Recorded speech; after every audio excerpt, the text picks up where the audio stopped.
इस चैनल पर दिखाई गई सभी कहानियां और पात्र पूर्णतः काल्पनिक हैं। किसी भी कहानी या पात्र का वास्तविक जीवन से कोई संबंध हो तो वह मात्र संयोग होगा।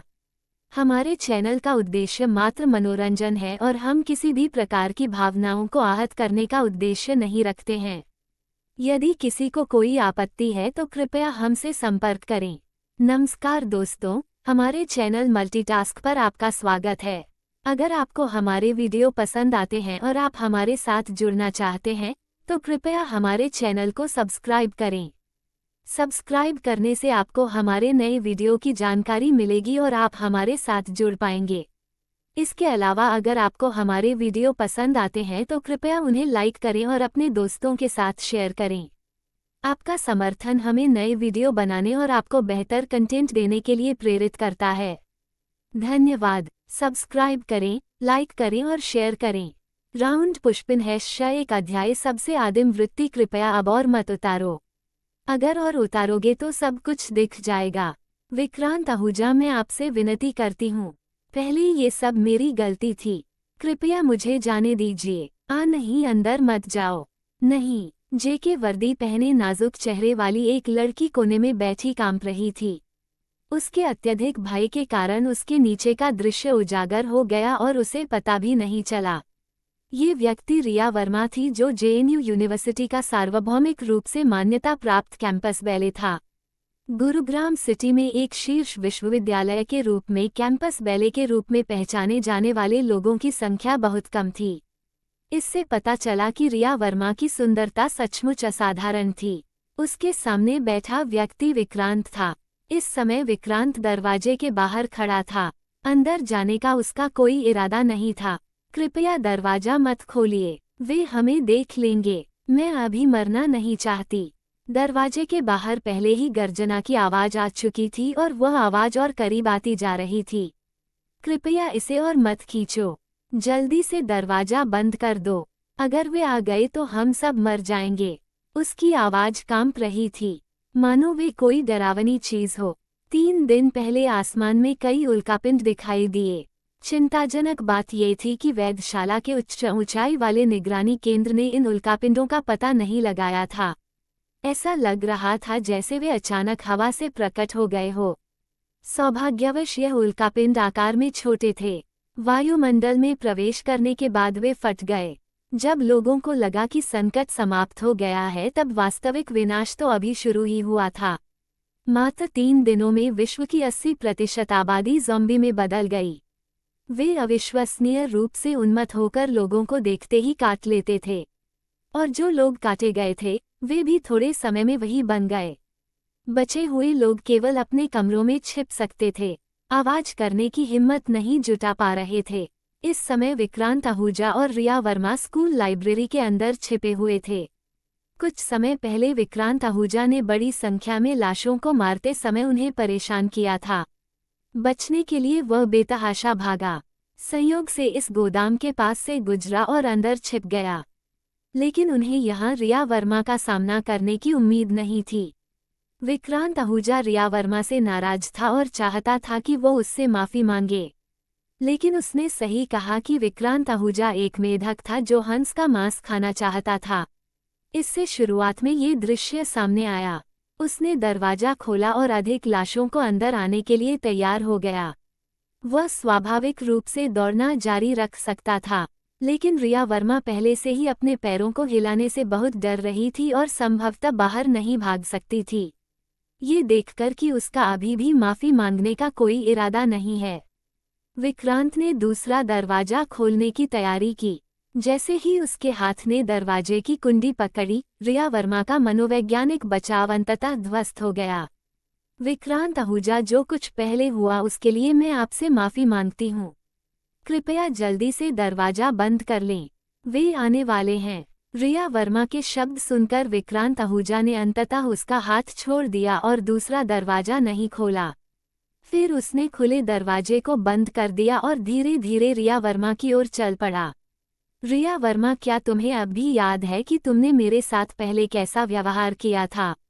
क्योंकि मैंने गलती से तुम्हें छू लिया था, इसलिए तुमने पूरे स्कूल में अफवाह फैला दी कि मैंने तुम्हारे साथ छेड़छाड़ की है, जिसके कारण पिछले कुछ वर्षों से स्कूल में सभी लोग मुझे परेशान करते रहे हैं और यहाँ तक कि स्कूल के शिक्षकों ने भी मुझे नज़रअंदाज कर दिया है। अगर इतना ही था तब भी आपने मुझे जाने से क्यों मना कर दिया? आपने तो यहाँ तक कहा कि मैं एक ताक झांक करने वाला और विकृत व्यक्ति हूँ, जिसके कारण विश्वविद्यालय में 4 साल बिताने के बाद भी मेरी एक भी गर्लफ्रेंड नहीं बनी। जब उन्होंने मुझे देखा तो वे मुझसे दूर भागे। रिया जितना अधिक बोलती वो उतना ही अधिक उत्तेजित होता जाता और चाहता कि काश वह उसके पास जाकर उसे कुछ थप्पड़ मार देता। मुझे माफ कर दो, मुझे माफ कर दो, ये सब मेरी गलती है। रिया वर्मा का सिर खड़खड़ाते हुए ढोल की तरह हिल रहा था और वह सिसकते हुए माफी मांग रही थी। विक्रांत आहूजा ने देखा कि यह महिला जो हमेशा से घमंडी थी, अंततः उसके सामने अपना सिर झुका दिया। वर्षों से जमा हुआ आक्रोश आखिरकार इस क्षण बाहर आ गया, लेकिन ये पर्याप्त नहीं था। तभी बाहर मौजूद लाशों ने दरवाजे पर बेतहाशा धमाका करना शुरू कर दिया। दोनों ने तुरंत ही कोई आवाज निकालना बंद कर दिया, यहाँ तक कि सांस लेने की भी हिम्मत नहीं हुई। 5 मिनट बाद ही बाहर मौजूद लाशें धीरे धीरे तितर बितर हो गई, क्योंकि वे दरवाजा नहीं तोड़ पाए थे। हालांकि विक्रांत आहूजा अभी भी शांत नहीं हुआ। यद्यपि वह कुछ समय के लिए सुरक्षित था, लेकिन यदि वह पुस्तकालय से बाहर नहीं निकल पाता तो उसकी मृत्यु हो जाती। इस समय सबसे महत्वपूर्ण काम भोजन और पानी ढूंढना था। बाद में मैं लाशों को दूर भगाने के लिए जिम्मेदार होऊंगा और आप उन स्नैक्स को बाहर पहुंचाने के लिए जिम्मेदार होंगे। विक्रांत आहूजा ने दरवाजे पर लगे कांच के एक छोटे से टुकड़े के माध्यम से पुस्तकालय की मेज पर रखे नाश्ते के एक बैग की ओर इशारा करते हुए कहा। ये सुनकर रिया वर्मा फिर से कांप उठी। बाहर बहुत खतरा है, मैं जाने की हिम्मत नहीं कर सकती। क्या तुम इतने बड़े आदमी उन्हें खुद लाने का कोई तरीका नहीं निकाल सकते? मैं खुद ही ले आता हूँ। तो तुम्हारा मतलब है कि तुम्हें उन खाद्य पदार्थों की जरूरत नहीं है? रिया वर्मा तुरंत मुरझा गई। उसका पेट भी बहुत उचित ढंग से गड़गड़ा रहा था। तो ठीक है, लेकिन ज्यादा दूर मत भागना। अगर वह ज़ॉम्बी तुम्हारा पीछा करे तो तुम्हें मुझे बचाना होगा। चिंता मत करो, मैं तुम्हें आसानी से मरने नहीं दूंगा। इसके विपरीत भोजन प्राप्त करने के बाद तुम्हें दरवाजा बंद करने की अनुमति नहीं है, अन्यथा मैं तुम्हें मारने वाला पहला व्यक्ति होऊंगा। विक्रांत आहूजा ने एक भयंकर अभिव्यक्ति दिखाई, जिससे रिया वर्मा फिर से सिहर उठी। बेशक वह रिया वर्मा को आसानी से मरने नहीं दे सकता था, आखिरकार उसका गुस्सा पूरी तरह से बाहर नहीं आया था। उन्होंने यह बात रिया वर्मा को भोजन लेकर स्वयं खा लेने से रोकने के लिए भी कही। वह जानता था कि रिया वर्मा एक डरपोक महिला है और जब तक वह ऐसा कहता रहेगा वह दरवाजा बंद करने की बिल्कुल हिम्मत नहीं करेगी। विक्रांत आहूजा ने दरवाजे पर लगे कांच से बाहर की स्थिति का जायजा लिया। इस समय पुस्तकालय के अंदर 10 से अधिक लाशें थीं। ये लाशें भोजन के बहुत करीब थी। जब तक वह लाशों को दूर भगाता, रिया वर्मा बाहर भाग सकती थी और भोजन प्राप्त कर सकती थी। वो कुछ देर तक देखता रहा और जल्दी से एक योजना सोच ली। संपूर्ण पुस्तकालय को एक गोलाकार स्थान के रूप में वर्णित किया जा सकता है। चारों ओर किताबों की अलमारियां थी और बीच में मेजें थी। उसे केवल इन ज़ॉम्बी को लुभाने की जरूरत थी, जबकि टेबलों को हिलाकर उन सभी को जोड़ना था, जिससे एक रेस ट्रैक का आकार बन जाए जो ज़ॉम्बी को प्रभावी ढंग से रोक सके। जैसे ही उसने ये सोचा, उसने कार्य करना शुरू कर दिया। विक्रांत ने जल्दी से दरवाजा खोला और बाहर भाग गया। जैसे ही लाशों ने हलचल सुनी, वे दहाड़ते हुए दौड़ पड़े। हालांकि विक्रांत आहूजा ने कोई जल्दबाजी नहीं की और सबसे पहले पास की मेज को सीधा किया। जब तक ज़ॉम्बी पहुंचे तब तक मेजों की यह पंक्ति पहले ही जुड़ चुकी थी। दूसरी ओर रिया वर्मा का दिल धड़कने लगा जब उसने विक्रांत को बाहर भागते देखा। इसी समय उसने मेज पर नाश्ता देखा। भोजन के प्रति उसके शरीर की लालसा ने ज़ॉम्बी के प्रति उसके डर को काफी हद तक कम कर दिया। जल्द ही उसने साहस जुटाया और भोजन की ओर दौड़ी, क्योंकि विक्रांत आहूजा ने सभी लाशों को बहकाकर भगा दिया था, इसलिए उसने सफलतापूर्वक भोजन प्राप्त कर लिया। लेकिन जैसे ही वह वापस भाग रही थी, उसने एक धमाके की आवाज सुनी। लाइब्रेरी के मुख्य दरवाजे का कांच बाहर मौजूद लाशों के कारण चकनाचूर हो गया। बड़ी संख्या में लाशें पुस्तकालय में घुस आई। विक्रांत आहूजा ने ये दृश्य देखा और मन ही मन चिल्लाया, अच्छा नहीं। उसने मेजें हिलाने की जहमत नहीं उठाई और तेजी से गोदाम की ओर भाग गया। जल्द ही वे दोनों गोदाम में वापस आ गए। घबराहट में रिया वर्मा जो पास में ही थी को बचने का समय नहीं मिला। उसका मुंह सीधे विक्रांत आहूजा के चेहरे से सट गया। ठीक इसी समय विक्रांत आहूजा के दिमाग में एक सिस्टम प्रप आया। होस्ट को एक लड़की द्वारा सक्रिय रूप से चूमते हुए पाया गया। सिस्टम अनलॉक हो गया। ये प्रणाली अधिक बच्चे अधिक आशीर्वाद प्रणाली है। एक सुंदर घर बनाने के लिए कृपया सबसे आदम प्रवृत्ति को पूरा करने का अपना सर्वश्रेष्ठ प्रयास करें। 2 अध्याय प्रशिक्षण। रिया वर्मा होस्ट, जब तक आप स्वेच्छा से अलग अलग लड़कियों के साथ प्रेम संबंध बनाते रहेंगे, आपको सिस्टम से लगातार पुरस्कार मिलते रहेंगे। इसके अतिरिक्त यदि आपकी संतान होगी तो आपको पुरस्कार भी मिलेगा। कृपया विशिष्ट कार्यों का स्वयं अन्वेषण करें। नए लोगों के लिए उपहार पैकेज वितरित किया जा रहा है। पुरस्कार: एक असीमित भंडारण स्थान। इनाम: 200 ट्रांसफॉर्मेशंस डिवाइन वेपन। परिचय: 100 ट्रांसफॉर्मेशंस डिवाइन वेपन हर 24 घंटे में अनियमित रूप से एक अलग हथियार में बदल जाता है। इसे क्षतिग्रस्त नहीं किया जा सकता तथा आग्नेय अस्त्रों की कोई गोला बारूद सीमा नहीं होती। इनाम: 3 ही इन ट्रेजर रिकॉर्ड। परिचय: ही ट्रेजर रिकॉर्ड मेजबान के संपर्क में आने वाले किसी भी विपरीत लिंग के व्यक्ति को रिकॉर्ड करेगा। ही ट्रेजर रिकॉर्ड के माध्यम से आप रिकॉर्ड किए गए व्यक्तियों की जानकारी देख सकते हैं। बाइजे का दिल बेतहाशा खुशी से भर गया। क्या इस व्यवस्था में वह स्पष्ट रूप से नायक नहीं थे? उसी समय रिया वर्मा के ऊपर सूचनाओं की एक श्रृंखला दिखाई दी। नाम: रिया वर्मा। लुक: 91 बस्टडी कप की एक जोड़ी। वफादारी: 20 रखरखाव गणना 0 बार। यह जानकारी देखकर विक्रांत ने आश्चर्य व्यक्त किया। आवारी: उसने यह उम्मीद नहीं की थी कि यह आवारी औरत रिया वर्मा अभी भी कुंवारी होगी। इस समय विक्रांत आहूजा ने रिया वर्मा का ध्यानपूर्वक निरीक्षण करना शुरू किया। ऐसा लग रहा था कि उसमें कुछ आकर्षण था। यदि पुरस्कार के लिए प्रेम करना आवश्यक था तो उसके सामने यह महिला निश्चित रूप से शीर्ष विकल्प थी। उसके पास सुंदरता और फिगर दोनों थे। हालांकि उसके प्रति उसके रवैया को देखते हुए वह स्वेच्छा से उसके साथ ऐसा कैसे कर सकती थी। अपने विश्वविद्यालय के वर्षों के दौरान रिया वर्मा ने उनके बारे में अनगिनत अफवाहें फैलाई थी। उसने इतने झूठ बोले थे कि शायद वह खुद भी उन बेतुकी कहानियों पर यकीन कर लेती थी। लेकिन विक्रांत आहूजा बिल्कुल चिंतित नहीं था। अब सर्वनाश हो चुका था और सबसे बड़ी मूर्ति का शासन था।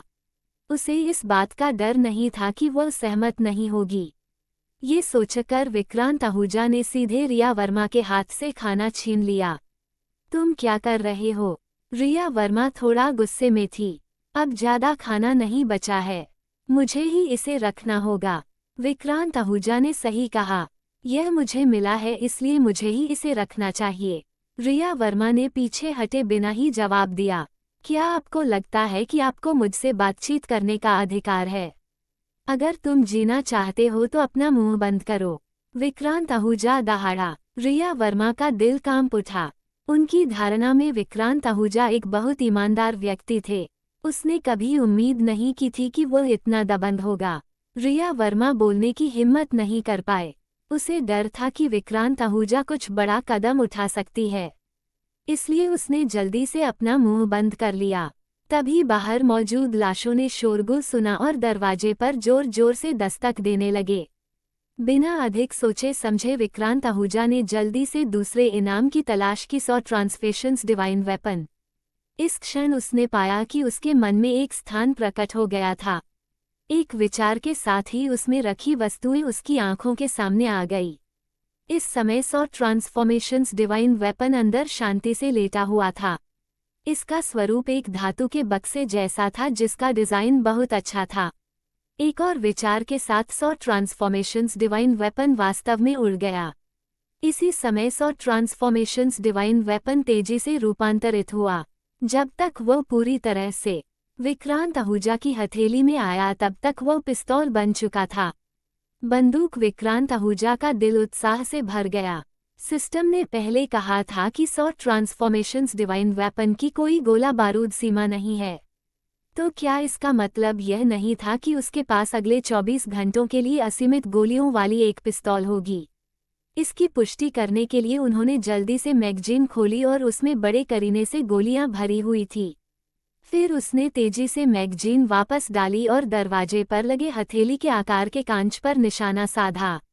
टकराना गोली चलने से दरवाजे का शीशा टूट गया और गोली दरवाजे के बाहर खड़े एक ज़ॉम्बी को जा लगी। दुर्भाग्यवश इस गोली से ज़ॉम्बी नहीं मारा जा सका। इसके बजाय पिस्तौल की टक्कर से उसके बाप के मुंह में दर्द होने लगा और इस यथार्थवादी अनुभूति ने उसे और भी अधिक उत्तेजित कर दिया। बंदूक रखने का सपना किसने नहीं देखा है? यदि उनके पास है तो इसका मतलब है कि उनके पास दो हैं। उसके पास उत्साहित होने का समय नहीं था और उसने जल्दी से पत्रिका खोली। वह वास्तव में अभी भी भरी हुई थी। एक शब्द अद्भुत रिया वर्मा जो उसके बगल में थी अचानक गोली चलने से चौंक गया। उसने असमंजस में विक्रांत आहूजा की ओर देखा और जब उसने विक्रांत आहूजा के हाथ में पिस्तौल देखी तो उसकी पुतलियां तेजी से सिकुड़ गई। उसका शरीर तेजी से दीवार के कोने की ओर पीछे हट गया। उसका एक हाथ थोड़ा काम रहा था। जब उसने विक्रांत आहूजा की ओर इशारा किया, एक बंदूक, तुम्हारे पास बंदूक कैसे है? मैं पुलिस को बुलाने जा रहा हूँ। मैं पुलिस से तुम्हें गिरफ्तार करवाऊंगा। मुझे गिरफ्तार करो। क्या आप भूख से मर रहे हैं? अब तो सर्वनाश हो गया है। अगर आप पुलिस को बुला भी ले तो भी कोई मुझे गिरफ्तार करने नहीं आएगा। बेहतर होगा कि आप अपने बारे में सोएं। विक्रांत ने ठंडी सांस ली। फिर दरवाजे के बाहर लाश पर गोली चलाना जारी रखा। क्योंकि उसने पहले कभी पिस्तौल का इस्तेमाल नहीं किया था, इसलिए उसकी हरकतें बहुत भद्दी थी और उसका निशाना बहुत खराब था। गोली केवल ज़ॉम्बी के कंधे पर लगी। उसने धीरे धीरे इसका अनुभव करने की कोशिश की और जल्द ही तीसरी गोली चला दी। इस शॉट से एक ज़ॉम्बी का सिर तरबूज की तरह फट गया। विक्रांत पूरी तरह से तैयार नहीं थी। लगभग उल्टी कर दी। उसके पीछे वाली रिया वर्मा इतनी भाग्यशाली नहीं थी। उसने 2 बार उल्टी की लेकिन केवल पेट भर कड़वापथ ही थूक पाए। विक्रांत ने अपनी मानसिकता को समायोजित किया और शूटिंग जारी रखी। जैसा कि कहावत है, 10 मीटर से आगे बंदूक तेज होती है। 10 मीटर के भीतर बंदूक तेज और सटीक होती है। 1 दर्जन शॉट का अभ्यास करने के बाद उनके जैसा नौसिखिया जिसने कभी बंदूक को हाथ नहीं लगाया था, हर शॉट में सिर पर निशाना लगाने में सक्षम हो गया। बेशक पूर्व शर्त 10 मीटर के भीतर थी। सौभाग्य से ये दरवाजा काफी मजबूत था, जिससे उसे धीरे धीरे अपनी निशानेबाजी का अभ्यास करने का समय मिल गया। प्रत्येक गोली के साथ दरवाजे के बाहर लाशें एक के बाद एक गिरती गई। कुछ ही देर में दरवाजे के बाहर कोई लाश नहीं बची। उसने दरवाजे के छेद से बाहर देखा। जब उसने बाहर का भयावह दृश्य देखा तो वो खुद को रोक नहीं सका। गलत गणना, उसने तुरंत अपनी नजरें हटा ली और अपने मन में जापानी फिल्मों के युद्ध दृश्यों की कल्पना करने लगा। जल्द ही वह दरवाजे के बाहर का दृश्य भूल गया। ऐसा लगता है कि मुझे अभी भी जल्द से जल्द सर्वनाशकारी वातावरण के अनुकूल होने की आवश्यकता है। आग भरते हुए विक्रांत आहूजा गोदाम में एकमात्र सोफे पर चली गई और बैठ गई। रिया वर्मा जिसने उल्टी कर दी थी वह भी सोफे के दूसरी तरफ बैठ गया। अरे मुझे कुछ खाने को दो, मैं भूख से मर रहा हूँ। बाईजे ने उसकी ओर देखा और उदासीनता से कहा, ये थोड़ा सा खाना कई दिनों तक चल सकता है, इसलिए हम इसे इस तरह बर्बाद नहीं कर सकते। बोलने के बाद उसने अपनी जेब से एक छोटी सी रोटी निकाली, उसकी पैकिंग फाड़ी और उसे अपने मुंह में ठूंस लिया। तुमने खाना बचाने को कहा था तो अब क्यों खा रही हो? रिया वर्मा इतना गुस्से में थी कि उसके दांतों में दर्द होने लगा। मुझे ज़ॉम्बीज को मारना है और मेरा शारीरिक परिश्रम तेज है, मैं कैसे नहीं खा सकता। बोलने के बाद उसने अपनी जेब से दूध का एक थैला निकाला। ये दृश्य देखकर रिया की आंखें चमक उठी, मानो उसने स्वयं दूध पी लिया हो, लेकिन अपने सूखे होठों को चाटने के अलावा वह और कुछ नहीं कर सकती थी। विक्रांत आहूजा, मुझे पता है कि मैं गलत थी। मैं फिर कभी तुम्हारे बारे में बुरा नहीं बोलूंगी। कृपया मुझे कुछ खाने को दो। लंबे समय तक भूख से उसे यह एहसास हुआ कि खाली पेट से अधिक असनीय कुछ भी नहीं है। विक्रांत आहूजा ने हंसते हुए जवाब दिया, तुम खाना चाहोगे? घुटने टेको और मुझसे विनती करो। क्या कहा आपने? बहुत दूर मत जाओ। तो क्या हुआ अगर मैं बहुत दूर चला गया? क्या आपने कभी सोचा था कि जब आपने मुझ पर बदनामी की थी तो बात यहाँ तक पहुँच जाएगी? रिया वर्मा फटने ही वाली थी, लेकिन वह केवल उन शब्दों को ही निगल पा रहा था जो वह कहने वाला था। यदि आप घुटने नहीं टेकेंगे तो कुछ भी नहीं बचेगा। बोलने के बाद विक्रांत आहूजा ने खाली दूध का डिब्बा फेंक दिया। रुको! रिया वर्मा की पुतलियां सिकुड़ गई। उसका चेहरा थोड़ा घबराया हुआ था। मैं घुटने टेकूंगी? क्या मैं सिर्फ घुटने नहीं टेक सकती? ऐसा कहते हुए रिया वर्मा धड़ाम से अपने घुटनों पर गिर पड़ी। #3 अध्याय पुरस्कार वितरण। रिया वर्मा को अपने सामने घुटने टेकते देख विक्रांत आहूजा के होठों पर मुस्कुराहट आ गई। वर्षों से जो भी शिकायतें उन्होंने झेली थी, वे इस क्षण दूर हो गई। उसने रिया वर्मा को पीड़ा देने के लिए अनगिनत परिदृश्यों के बारे में कल्पना की थी, लेकिन उनमें से किसी को भी उसे अभी अपने सामने घुटने टेकते हुए देखने जितना संतोषजनक नहीं लगा। तुम खा सकते हो, लेकिन मैं जो कहूँ तुम्हें वही करना होगा। जब तक तुम अच्छा व्यवहार करोगी, मैं खाने में कंजूसी नहीं करूँगा। ठीक है, रिया वर्मा ने अपना गुस्सा दबाते हुए कहा। विक्रांत आहूजा को पता था कि रिया वर्मा आश्वस्त नहीं था, लेकिन वह बिल्कुल भी जल्दी में नहीं था। पहले बाएं ओर 3 चक्कर लगाओ, फिर दाएं ओर 3 चक्कर लगाओ, विक्रांत आहूजा ने आदेश दिया। रिया वर्मा को समझ नहीं आया कि क्यों, लेकिन वह केवल विक्रांत आहूजा के निर्देशों का पालन कर सकती थी। जल्द ही वह समाप्त हो गया। विक्रांत आहूजा ने अपनी जेब से वांट मिनी स्टीम्ड बंस का एक पैकेट निकाला, पैकेजिंग को फाड़ा और एक बाहर निकाला। रिया वर्मा की लालसा भरी आंखें उसके हाथ में रखे भोजन को गौर से देख रही थी। अगले ही पल विक्रांत आहूजा ने इसे ऊपर की ओर उछाला और मिनी स्टीम्ड बने एक परवल एक चाप में रिया वर्मा की ओर उड़ गया।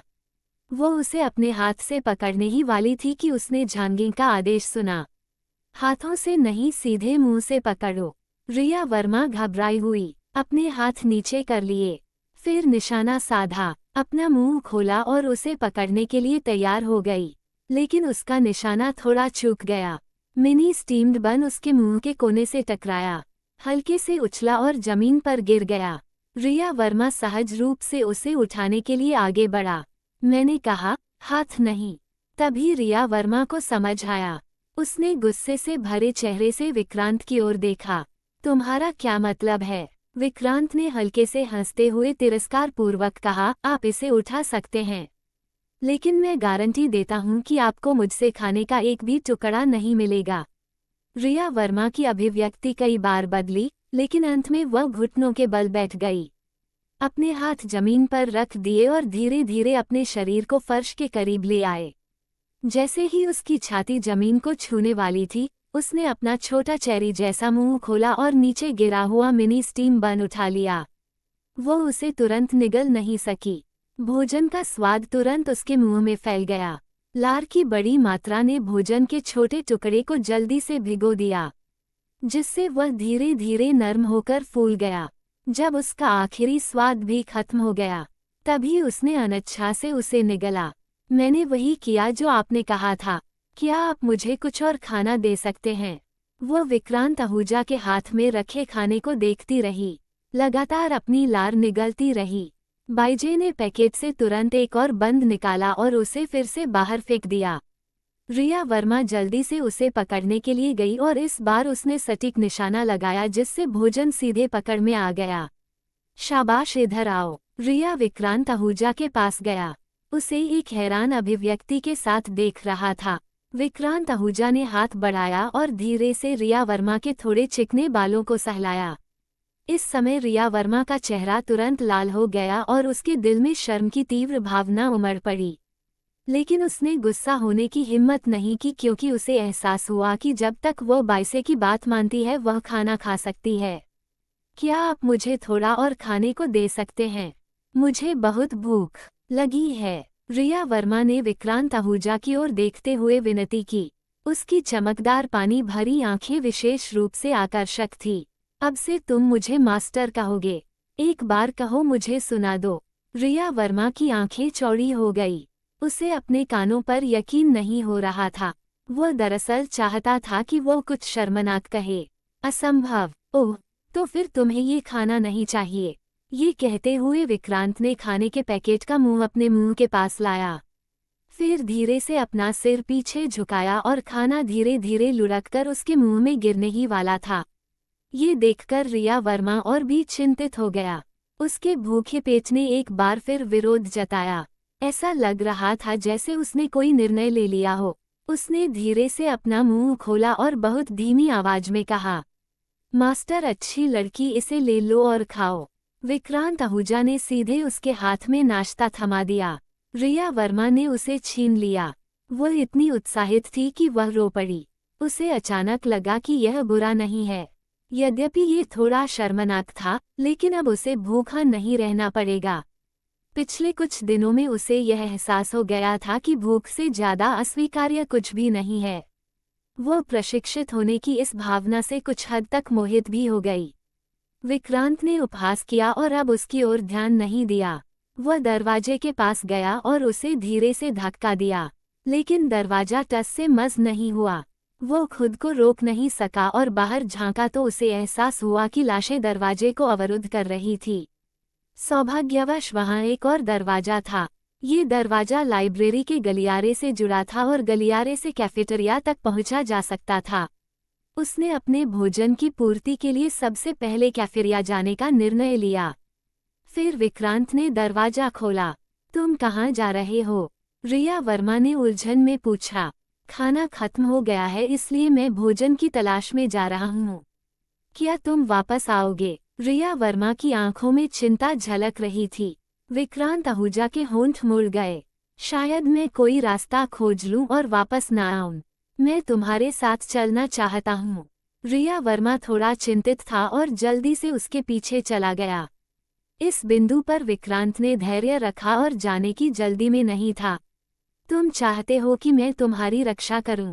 हो? रिया वर्मा ने सिर हिलाया। तो फिर मैं तुम्हारी रक्षा क्यों करूं? तुम मेरे लिए क्या कर सकते हो? मैं रिया वर्मा ने मुंह खोला मानो कुछ कहना चाहती हो, पर उसे बोलने में बहुत शर्मा रही थी। काफी देर बाद आखिरकार उसने शर्माते हुए कहा, मैं आपकी बात मान सकती हूँ। आप जो भी कहेंगे मैं करूँगी। मैं जो भी कहूँगी तुम वही करोगी। ये कहते हुए विक्रांत आहूजा ने रिया वर्मा के कॉलर की ओर देखा, जहां से उसके भरे हुए स्तन हल्के से दिखाई दे रहे थे। रिया वर्मा ने विक्रांत आहूजा की निगाह पर ध्यान दिया। उसने जल्दी से अपनी छाती को ढकने के लिए अपनी बाहें पार कर ली। हालांकि कुछ क्षण की हिचकिचाहट के बाद उसकी सिकुड़ी हुई भी धीरे धीरे ढीली पड़ गई। उसके हाथ भी धीरे धीरे नीचे गिर गए। जब तक आप मेरी रक्षा कर सकते हैं, मैं कुछ भी कर सकता हूँ। फिर उसके हाथ फिर से उठे, लेकिन इस बार वे उसके टॉप के बटनों पर रखे हुए थे। जैसे जैसे बटन एक एक करके खुलते गए, उसकी आंखों से आंसू रुकने का नाम नहीं ले रहे थे।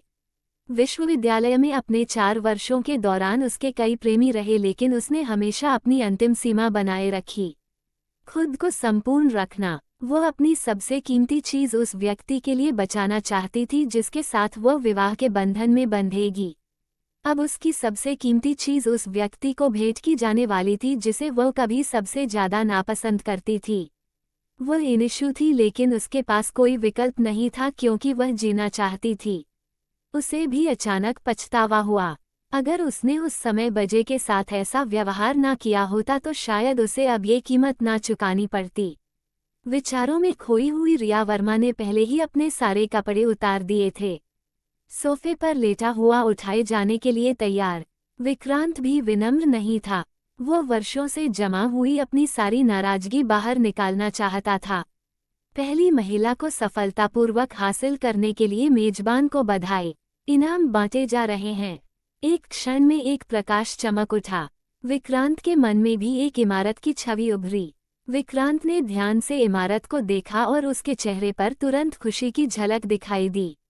#4 अध्याय। क्या अभी आपको इसका आनंद नहीं आया? उनके स्थान पर एक इमारत का खाका स्पष्ट रूप से रखा हुआ था। एक विचार के साथ ब्लूप्रिंट के ऊपर इमारत की एक 3D होलोग्राफिक छवि दिखाई दी। ये 2 मंजिला इमारत थी जो बाहर से बहुत साधारण दिखती थी। विक्रांत आहूजा को इस बात पर आश्चर्य हुआ कि यह इमारत कोई साधारण इमारत नहीं थी। उन्होंने तुरंत ब्लूप्रिंट पर दी गई जानकारी की जांच की। भवन का नाम सेफ हाउस, स्तर 1, क्षमता 5 लोग, अपग्रेड लागत 1000 अंक। अपग्रेड से भवन में 1 मंजिल बढ़ जाती है। वर्णन, जब सर्वनाश आता है तो सेफ हाउस से अधिक सुरक्षित कोई स्थान नहीं होता। कृपया निर्माण के लिए खुली जगह ढूंढें। यह विवरण देखकर बाइजे ने पहले से ही सेफ हाउस में छिपने की कल्पना करना शुरू कर दिया और बाहर के लोगों को दरवाजे पर जोर जोर से पीटते हुए देखा। लेकिन उससे पहले उसे कुछ खाना इकट्ठा करना था और स्कूल से बाहर निकलना था। खुशकिस्मती से स्कूल अपेक्षाकृत एकांत जगह पर था। अगर वह भाग जाता तो वहां एक बड़ा खुला मैदान होता। उसने रिया वर्मा की ओर देखा जो सोफे पर नंगी लेटी हुई थी। रो मत, अभी तो तुम्हें मजा आ रहा था ना। जल्दी करो और कपड़े पहनो, हम जा रहे हैं। ओह, रिया ने धीरे से जवाब दिया, फिर धीरे से अपने कपड़े पहनने के लिए उठी।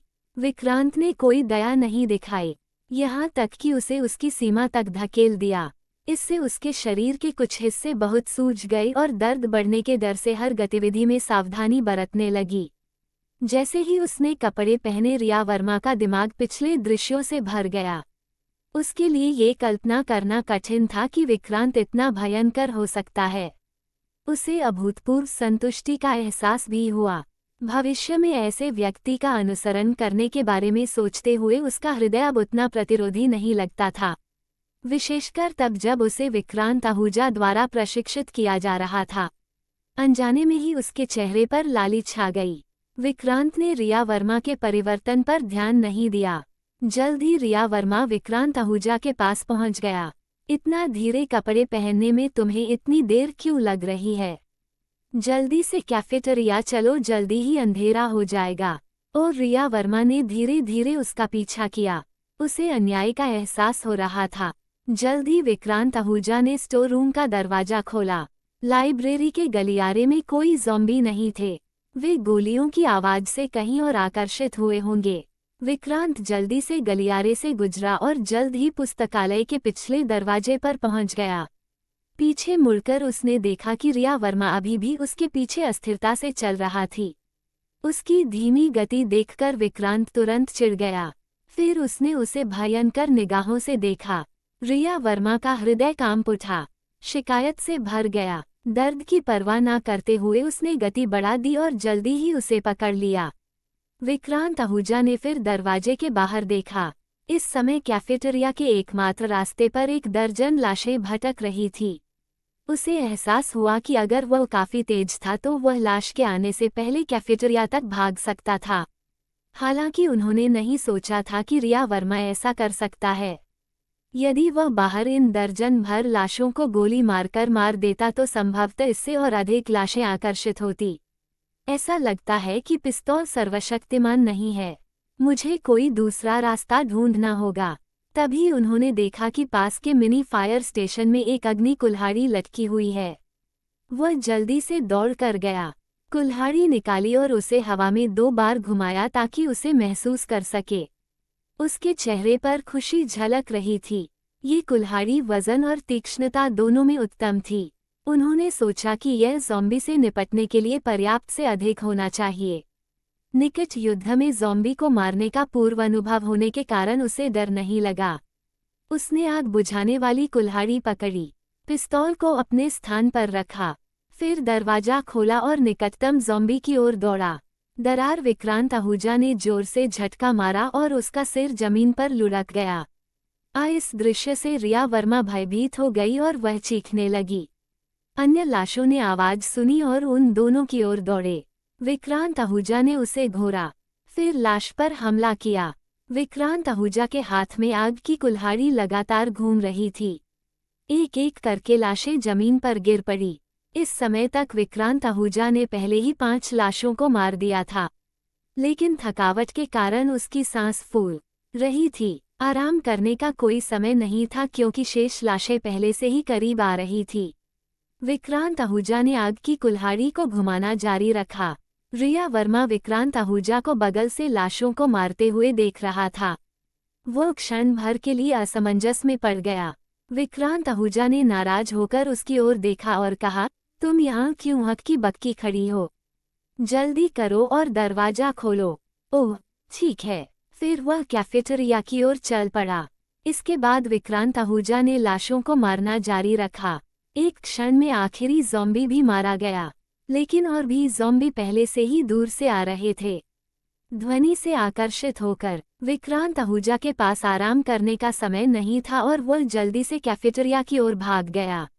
इस समय उसने देखा कि रिया वर्मा अपनी पूरी ताकत से कैफेटेरिया का मुख्य दरवाजा खोलने की कोशिश कर रही है, लेकिन दरवाजा नहीं खुला। इससे उसकी नसें तुरंत तनावग्रस्त हो गई। कैफेटेरिया के अंदर किसी ने दरवाजा बंद कर दिया। अपने पीछे लाशों को करीब आते देख विक्रांत आहूजा किसी और चीज के बारे में चिंता नहीं कर सका। उसने आग बुझाने वाली कुल्हाड़ी उठाई और उसे कांच के दरवाजे पर गिरा दिया। टकरा जाना। जैसे ही कांच का दरवाजा टूटा, अनगिनत टुकड़े जमीन पर गिर पड़े। जल्दी से अंदर आओ। अब उनमें से किसी को भी जमीन पर पड़े कांच के टुकड़ों की परवाह नहीं थी और वे दांत पीसते हुए अंदर घुस गए। सौभाग्यवश उनमें से कोई भी नहीं कटा। विक्रांत ने बाएं और दाएं ओर देखा। कैफेटेरिया हॉल खाली था, केवल रसोई का दरवाजा कसकर बंद था। उस तरफ दोनों एक बार फिर रसोईघर की ओर दौड़े क्योंकि वे कुछ देर से आए थे। उनके पीछे खड़े लाशें और करीब आ रहे थे। इस समय यदि रसोई का दरवाजा भी नहीं खोला जा सका तो वे सचमुच एक जार में कछुओं की तरह फंस जाएंगे। क्लिक। विक्रांत ने दरवाजे का हैंडल घुमाया लेकिन दरवाजा स्थिर रहा। दोनों के दिल बैठ गए। अंदर किसी ने सचमुच दरवाजा बंद कर दिया था। अपने पीछे आ रहे ज़ॉम्बी को करीब आते देख विक्रांत आहूजा का चेहरा पीला पड़ गया और वो हताश होकर कोई कदम उठाने की तैयारी करने लगा। हालांकि वह फूट फूट कर रोने लगी और दरवाजा पीटने लगी। दरवाजा खोलो, कोई अंदर है, जल्दी से दरवाजा खोलो। तभी दरवाजा सचमुच खुल गया। रिया वर्मा, एक थोड़ा उत्साहित पुरुष आवाज निकली। वेदांत राव, हमें जल्दी से अंदर आने दो। रिया वर्मा ने अंदर बैठे व्यक्ति को पहचान लिया और उसकी आवाज कुछ उत्तेजित हो गई। वेदांत राव ने बिना किसी हिचकिचाहट के तुरंत एक जगह इतनी चौड़ी कर दी कि एक व्यक्ति उसमें से निकल सके। रिया वर्मा एक झटके में अंदर फिसल गया। जैसे ही विक्रांत आहूजा अंदर घुसने वाला था उसे वेदांत राव ने रोक दिया। विक्रांत आहूजा, मुझे उम्मीद नहीं थी कि तुम अभी भी जीवित होगे, लेकिन दुर्भाग्य से तुम अंदर नहीं आ सकते। वेदांत राव बोलना समाप्त किया और दरवाजा बंद करने के लिए तैयार हो गया। विक्रांत उसे दरवाजा कैसे बंद करने देता। उसने लात मारी और दरवाजा सीधा वापस उछलकर वेदांत राव के माथे पर लगा। वेदांत राव पूरी तरह से हतप्रभ होकर लड़खड़ाकर जमीन पर गिर पड़ा। विक्रांत ने मौका पाकर जल्दी से अंदर घुसकर दरवाजा बंद कर लिया। अगले ही पल बाहर मौजूद लाशें दरवाजे पर बेतहाशा धमाका करने लगी। अंदर मौजूद अन्य लोगों ने जल्दी से कुछ चीजें धकेलकर दरवाजे को बंद कर दिया है। 5 अध्याय कथनीय। रिया वर्मा कमरे में प्रवेश करने के बाद विक्रांत आहूजा ने अंदर मौजूद कुछ लोगों पर नजर डाली। कमरे में 3 लोग थे। वेदांत राव जो फर्श पर फैला हुआ था और एक पुरुष और एक महिला। पुरुष ललित था और महिला मोनिका शर्मा थी। दिलचस्प बात यह है कि इन दोनों लड़कों ने एक बार विक्रांत आहूजा को परेशान किया था। वे रिया वर्मा के नंबर 1 अनुयायी थे। रिया वर्मा द्वारा उन अफवाहों को फैलाने के बाद वे अक्सर विक्रांत के साथ परेशानी की तलाश करते थे। विक्रांत को यहाँ मोनिका देखकर आश्चर्य हुआ क्योंकि वह इस परिसर से नहीं थी। वह तो बगल के स्कूल की राष्ट्रीय देवी थी। वह न केवल सुंदर थी बल्कि उसमें अनेक प्रतिभाएं भी थी। एक धनी परिवार से आने के कारण उन्होंने बचपन से ही संगीत और नृत्य का अध्ययन किया था और कई अंतर्राष्ट्रीय पुरस्कार जीते थे। विक्रांत कुछ और बार उसकी ओर देखने से खुद को रोक नहीं सका। ये कहना होगा कि मोनिका की सुंदरता सचमुच अद्भुत थी। रिया वर्मा के बराबर, लेकिन उसकी लंबी गोरी और सुंदर टांगे विशेष रूप से ध्यान आकर्षित करने वाली थी। वे सचमुच विक्रांत आहूजा के सपनों के पैर थे। विक्रांत आहूजा की निगाहों के नीचे मोनिका शर्मा की अभिव्यक्ति कुछ अस्वाभाविक हो गई। इसी समय वेदांत राव भी फर्श से उठ खड़ा हुआ। उसने अपना माथा पकड़ लिया और गुस्से से कोसते हुए कहा, तुम जीने से थक गए हो, है ना? क्योंकि विक्रांत के हाथ में आग लगाने वाली कुल्हाड़ी थी, इसलिए उसने पास जाने की हिम्मत नहीं की। इस समय ललित रिया वर्मा के सामने चला गया। रिया, डरो मत, हमारे यहाँ होने से यह विकृत व्यक्ति तुम्हें नुकसान नहीं पहुँचाएगा। ठीक है, हम दोनों तुम्हारी रक्षा करेंगे। वेदांत राव भी रिया वर्मा के सामने आया और पास के बर्तन से 2 रसोई के चाकू उठा लिए। हाथों में रसोई के चाकू लिए दोनों ने अधिक आत्मविश्वास के साथ बातचीत की। विक्रांत आहूजा, मुझे उम्मीद नहीं थी कि तुम अभी भी वर्मा के पीछे पड़े रहोगे, यहाँ तक कि उसका पीछा भी कर रहे हो। अगर हम संयोग से यहाँ ना होते तो शायद तुम पहले ही सफल हो चुके होते। बिल्कुल मुझे उम्मीद नहीं थी कि तुम पिछले कुछ सालों में इतने धैर्यवान रहोगे, रिया से अपनी दूरी बनाए रखोगे, लेकिन असल में उस पर दौरे डालने का मौका ढूंढने की तैयारी करोगे।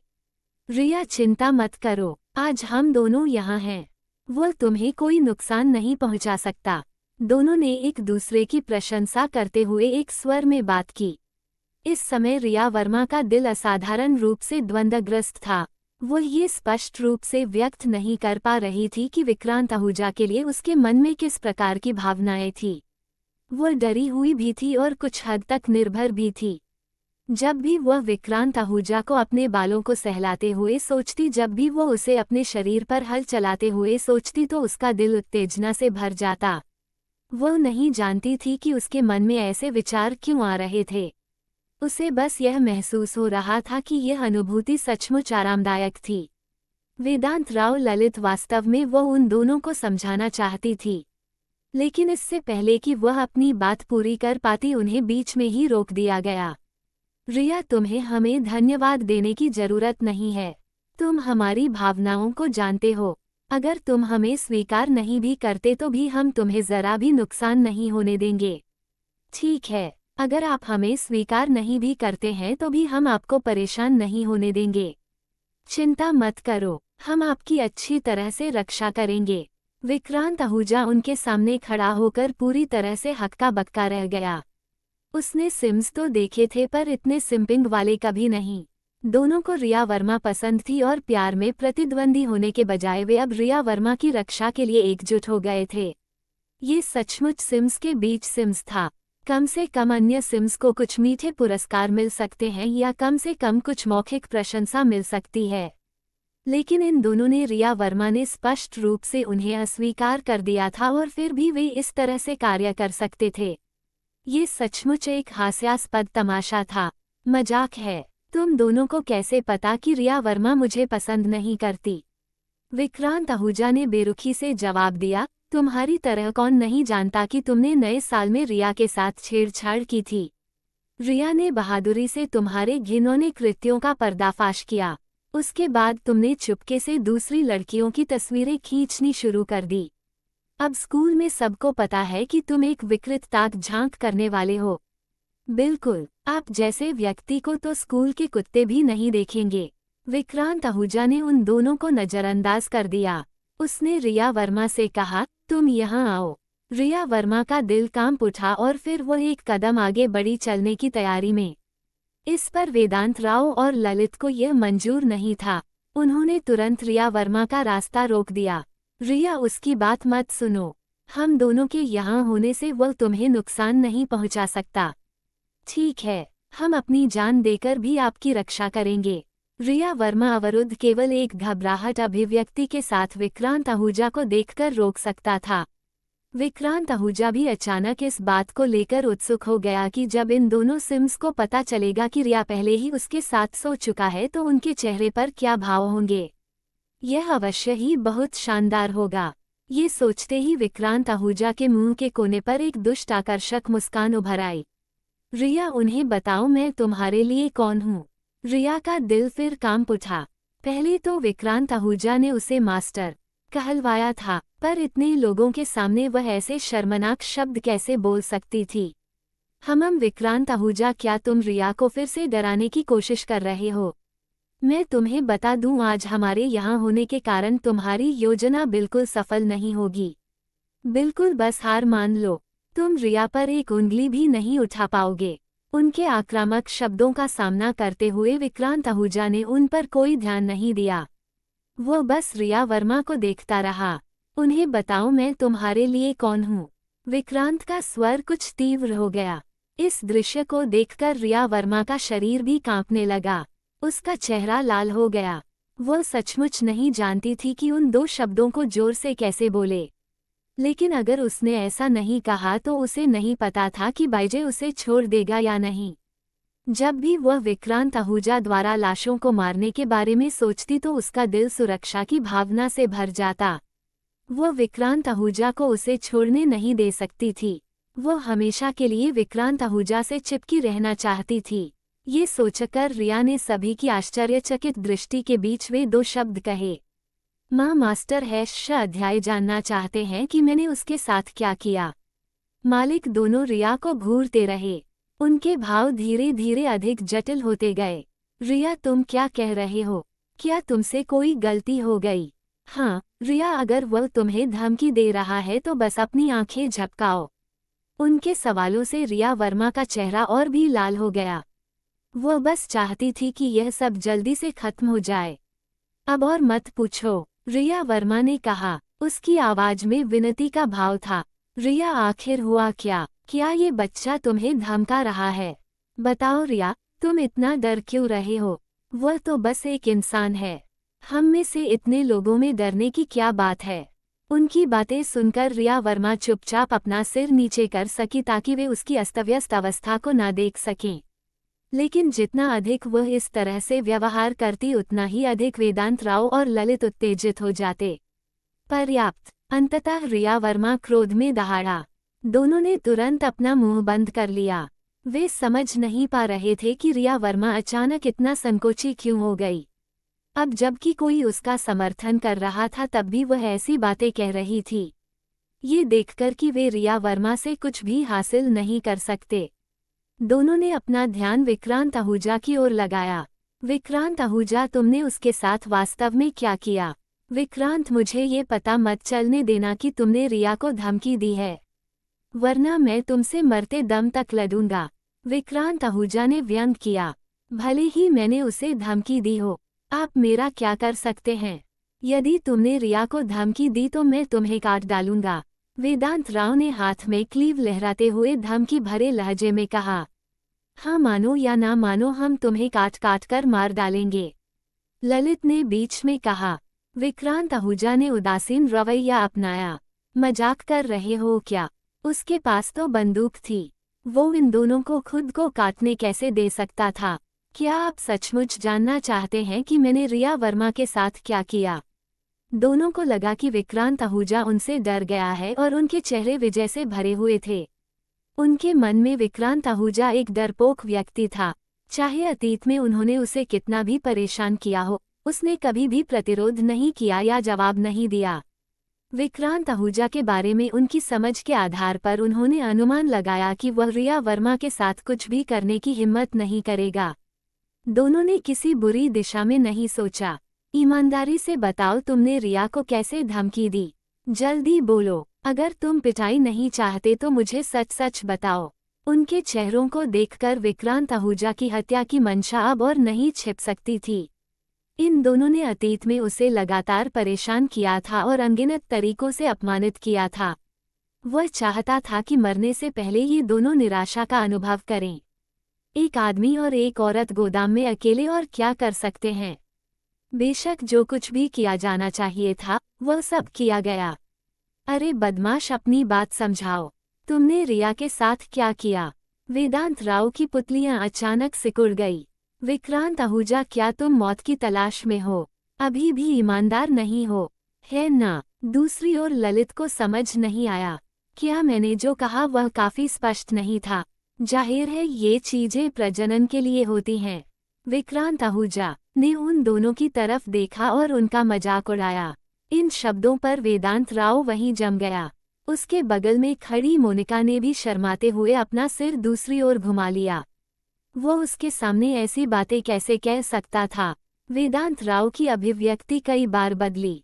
उसकी आंखों में शुरुआती खालीपन से लेकर उदासी, फिर भ्रम और अंततः भयंकर आक्रामकता तक। नहीं, असंभव, मुझे विश्वास नहीं हो रहा। वेदांत राव ने विक्रांत आहूजा को गुस्से से घूरा, फिर रिया वर्मा की ओर देखा। रिया मुझे बताओ वह सच नहीं कह रहा है। रिया वर्मा ने उन्हें कोई उत्तर नहीं दिया। वह चुपचाप विक्रांत की ओर चली गई। इससे निस्संदेह उन्हें ये समझ में आ गया कि विक्रांत आहूजा ने जो कहा था वह सच था। उसने वास्तव में रिया वर्मा के साथ अपना रास्ता बना लिया था।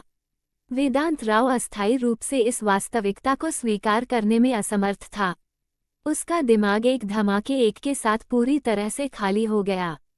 इस बीच उसके बगल में खड़ा ललित अभी भी यह नहीं समझ पाया था कि क्या हुआ था। जब तक वह होश में आया, रिया वर्मा पहले से ही विक्रांत आहूजा के सामने था। रिया, तुम्हारे पैर में क्या समस्या है? तुम लंगड़ा क्यों रहे हो? इस समय ललित को अभी भी समस्या की गंभीरता का एहसास नहीं हुआ था। दूसरी ओर वेदांत राव पहले ही देख चुकी थी कि रिया वर्मा ऐसा था क्योंकि उसने अभी अभी कुछ चीजों का अनुभव किया था और उसके पैरों पर कोई स्पष्ट बाहरी चोट या खरोंच नहीं थी, जिसका मतलब केवल एक ही संभावना हो सकती है। विक्रांत आहूजा ने जो कहा वह सच था। बेवकूफ रिया वर्मा को विक्रांत आहूजा ने अपवित्र कर दिया। वेदांत राव ने ललित को निराशा भरी नजरों से देखा। ललित को समझने में देर लगी। वेदांत राव के याद दिलाने पर अंततः उसे समझ में आ गया। इस समय ललित का चेहरा क्रोध से भरा हुआ था, यहाँ तक कि उसकी नसें भी उभर रही थी। विक्रांत आहूजा, तुमने सचमुच शदरिया को अपवित्र करने का साहस किया है। मैं तुमसे मौत तक लड़ूंगा। ये कहते हुए ललित अपनी छुरी लहराते हुए दौड़ा। विक्रांत आहूजा घबराया नहीं। उसने अपनी पट की जेब में हाथ डाला, लेकिन वास्तव में उसने अपने दिमाग का इस्तेमाल करके अपने स्थानिक भंडार से पिस्तौल निकाली। एक क्षण में ही उसके हाथ में पिस्तौल आ गई। घटनाओं के अचानक मोड़ से ललित काफी हद तक शांत हो गया। वह तुरंत रुक गया और विक्रांत आहूजा को सावधानी से देखने लगा। क्या तुम्हें लगता है कि मैं तुमसे सिर्फ इसलिए डर जाऊंगा क्योंकि तुम्हारे पास नकली बंदूक है? हालांकि ललित ने कहा कि वह डरता नहीं है, लेकिन उसका दिल जोरों से धड़क रहा था। आप देख सकते हैं कि यह बंदूक नकली है या नहीं। ये कहते हुए विक्रांत आहूजा ने सुरक्षा कवच खोल दिया। हम चाले चल रहा है, उससे डरो मत। उसे असली बंदूक तो मिल ही नहीं सकती। मत भूलना ये ड्रैगन कंट्री है। यहाँ निजी तौर पर हथियार रखना गैरकानूनी है। वेदांत राव की बातें सुनकर ललित को ऐसा लगा जैसे उसने कोई शांतिदायक गोली खा ली हो। ये ड्रैगन देश था, यहाँ आम लोगों के लिए अग्नस्त्र रखना असंभव था। ये समझकर ललित ने फिर से विक्रांत आहूजा पर हमला किया। विक्रांत आहूजा, तुमने मेरी देवी को अपवित्र करने का साहस किया। आज तो द किंग ऑफ हेवन भी तुम्हें नहीं बचा पाएगा। मैंने कहा कोलाहल युक्त टकराना। विक्रांत आहूजा ने धीरे से ट्रिगर खींचा और गोली सीधे बाह में लगी। खून ने तुरंत ललित के कपड़ों को दाग दिया। दर्द की तीव्र लहर ने उसे लगभग बेहोश कर दिया। ललित दर्द से करा उठा और उसका पूरा शरीर तीव्र दर्द के कारण खड़ा होने में असमर्थ हो गया। वह पीड़ा से कराते हुए जमीन पर बैठ गया। उसके बगल में बैठे दो लोगों की प्रतिक्रियाएं अलग अलग थी। इस वक्त वेदांत राव में पहले जैसी क्रूरता नहीं रही। उसे समझ नहीं आ रहा था कि विक्रांत आहूजा के पास बंदूक क्यों है। क्या उसने पुलिस स्टेशन लूटा था? दूसरी ओर मोनिका एक चौंके हुए हिरन के बच्चे की तरह कोने में छिपा हुआ था। आवाज करने की हिम्मत नहीं कर रही थी। विक्रांत उनकी प्रतिक्रियाओं से काफी संतुष्ट थे। उसने बंदूक वेदांत राव की ओर तान दी। उसकी आवाज ठंडी, घुटने टेको ब्रदर विक्रांत आहूजा, चलो इस पर बात करते हैं। गोली मत चलाना। वेदांत राव तुरंत धड़ाम से घुटनों के बल गिर पड़ा, जिससे उसके चेहरे पर मुस्कान आ गई। वेदांत राव को घुटने टेकते देख विक्रांत आहूजा ने ललित पर बंदूक तान दी। तुम भी घुटने टेको। ललित अपनी घायल बाह को घसीटते हुए अत्यंत पीड़ा से भरे चेहरे पर, क्योंकि उसने बहुत पहले ही अपनी बहादुरी खो दी थी। यद्यपि वह धीमा था, फिर भी विक्रांत आहूजा के आदेशानुसार वह घुटनों के बल बैठ गया। उन दोनों को अपने सामने घुटने टेकते देख विक्रांत आहूजा को अभूतपूर्व उत्साह का अनुभव हुआ। वर्षों से जो अपमान सह रहा था, अंततः उससे उसे मुक्ति मिल गई। यद्यपि कई अन्य लोगों ने उसे परेशान किया था, लेकिन उनमें से अधिकांश पहले ही लाश में बदल चुके थे। तभी विक्रांत आहूजा ने अपनी बंदूक उठाई और 2 गोलियां चला दी, जिससे दोनों की जान चली गई। 7 अध्याय स्कूल से पलायन। विक्रांत आहूजा का दिल असाधारण रूप से शांत था। पहली बार उसे हत्या करने से डर नहीं लगा। इसके विपरीत उसे ऐसा आनंद महसूस हुआ मानो उसने किसी शत्रु को मार डाला हो। उनके द्वारा धमकाए जाने के दृश्य उसके दिमाग में घूम रहे थे। उसने कसम खाई कि आज के बाद वह किसी को भी अपने ऊपर अत्याचार करने की इजाजत नहीं देगा। वह इस सर्वनाश में शक्तिशाली लोगों के बीच ऊंचा स्थान पाएगा, क्योंकि विक्रांत आहूजा ने 2 गोलियां चलाई। बाहर मौजूद लाशें पागलों की तरह दरवाजे पर टकराने लगी।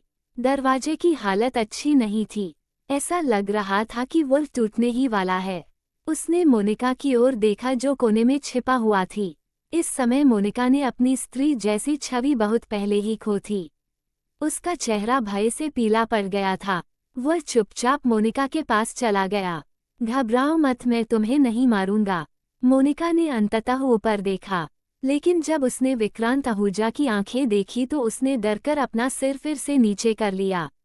उसे इस हालत में देखकर विक्रांत आहूजा ने ज्यादा कुछ नहीं सोचा। ज़ॉम्बी घुसने ही वाले, इसलिए उसे सारा खाना अपनी जगह पर रखना पड़ा। रिया वर्मा को मोनिका की देखभाल करने का निर्देश देने के बाद विक्रांत आहूजा सब्जियों के भंडारण के लिए इस्तेमाल किए जाने वाले कैफेटेरिया में गोदाम की ओर दौड़ा। गोदाम का दरवाजा खोलते ही अंदर रखा खाना उसकी आंखों के सामने आ गया। सब्जियों और मांस से भरा एक पूरा गोदाम। विक्रांत आहूजा के पास गिनने का समय नहीं था और उसने जल्दी से उन्हें अपने स्थान में ठूंसना शुरू कर दिया। खीरे, बैंगन, टमाटर, अंडे, चिकन, गाय का मांस और अन्य सभी सामान्य बाजार की वस्तुएं वहां मौजूद थी। सौभाग्यवश उनके स्कूल के कैफेटेरिया में हमेशा अच्छा भोजन मिलता था तथा हर दिन चुनने के लिए कई व्यंजन उपलब्ध होते थे। इसलिए भंडार कक्ष में हमेशा विभिन्न प्रकार की सब्जियां और मांस भरा रहता था।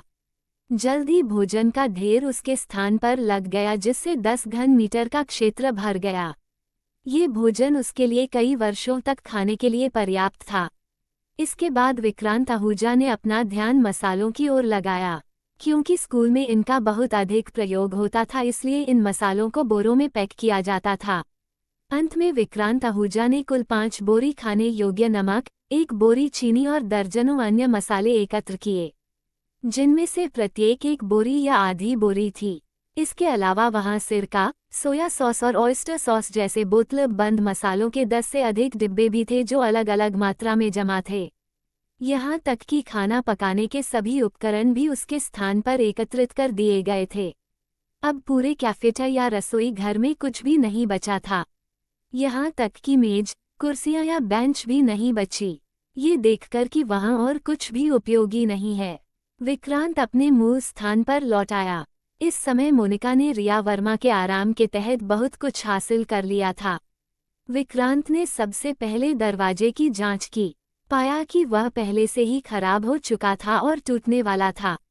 वह जल्दी से मोनिका की ओर देखने के लिए मुड़ा।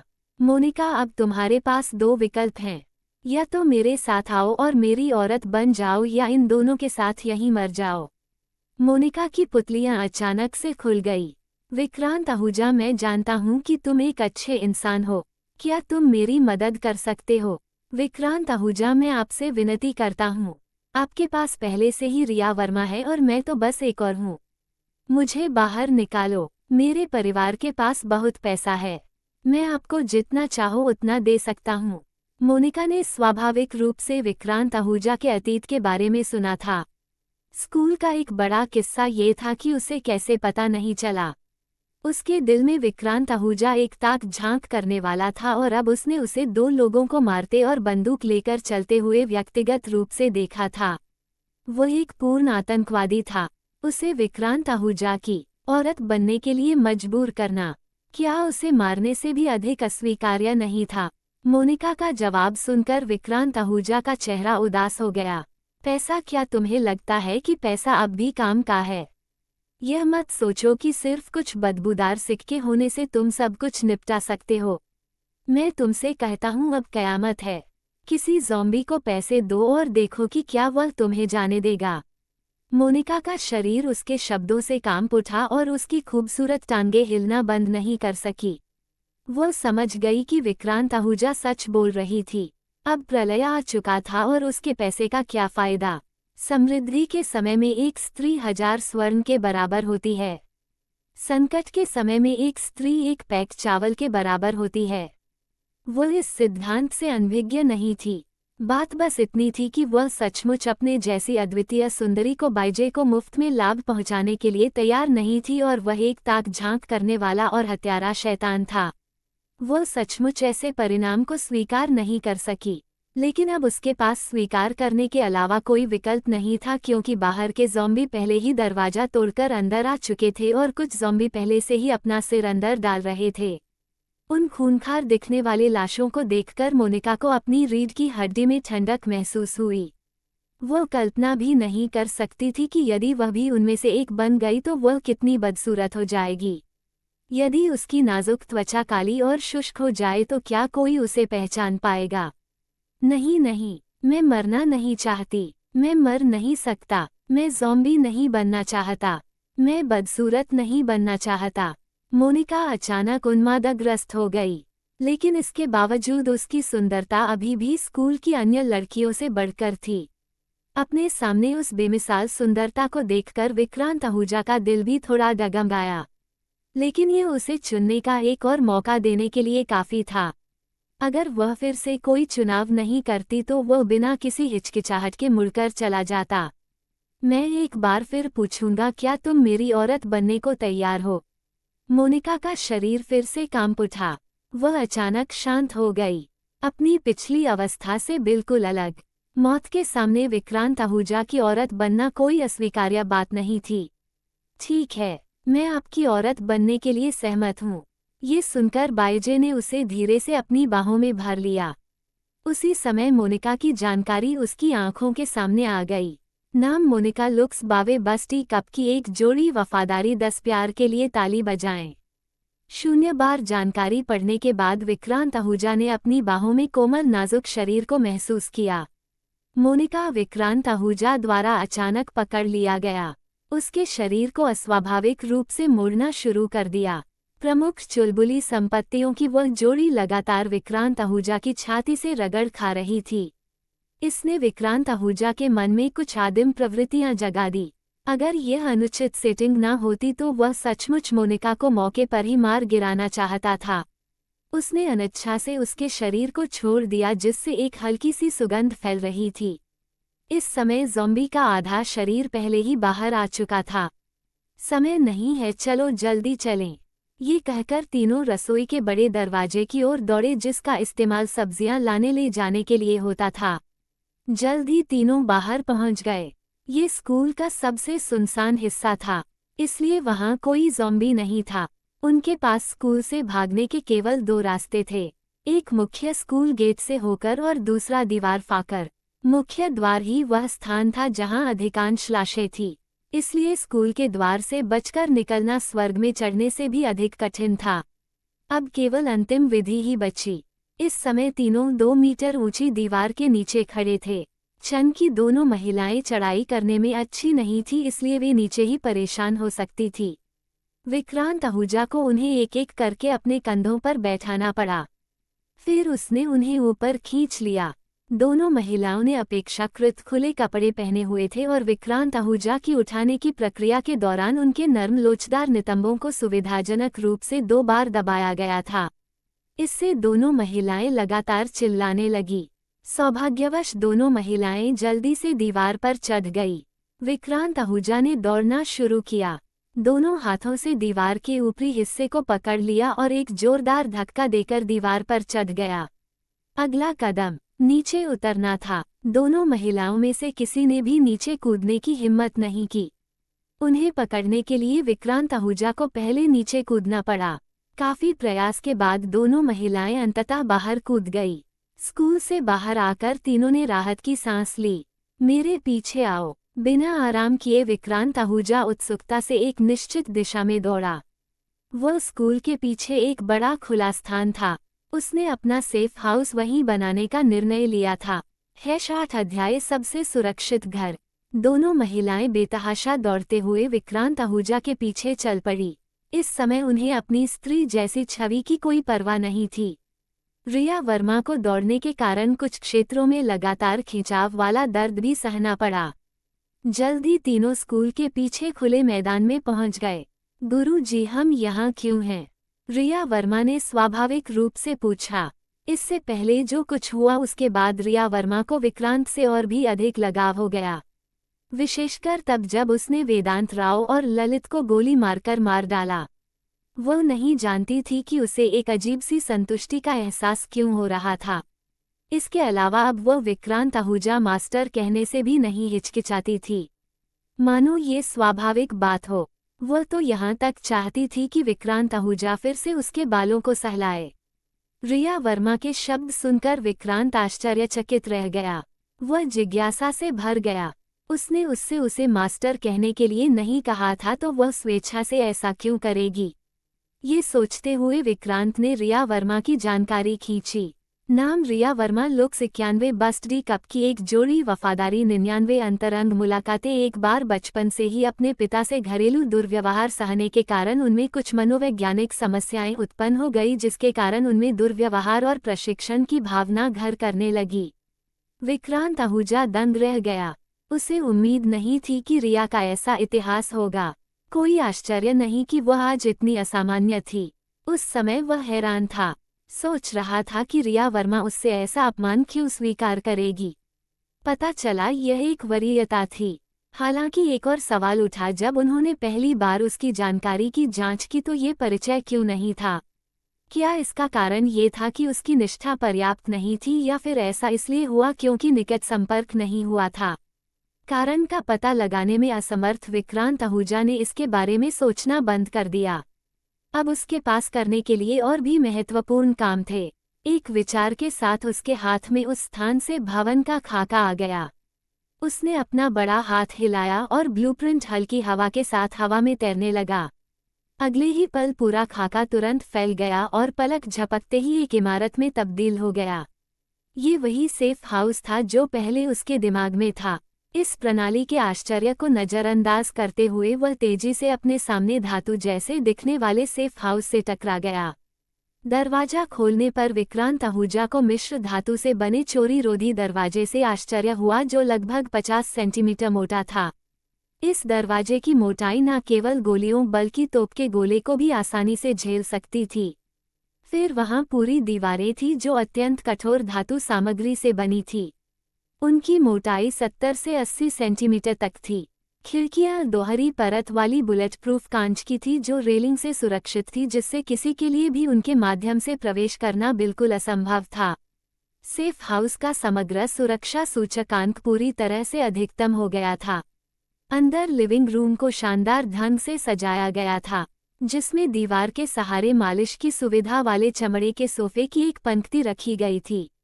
फिर एक अति बड़े प्रोजेक्टर ने एक छवि को शुद्ध सफेद दीवार पर प्रक्षेपित किया। बैठक कक्ष के निकट भोजन कक्ष और रसोई घर था। बीच में एक विशाल डाइनिंग टेबल रखी थी जिस पर विभिन्न चमकदार सजावटी वस्तुएं सजी हुई थी। ये केवल दुख की बात थी कि वहां भोजन नहीं था। इसके बाद विक्रांत आहूजा ने अन्य कमरों को देखा। पूरे सेफ हाउस में 5 शयन कक्ष थे।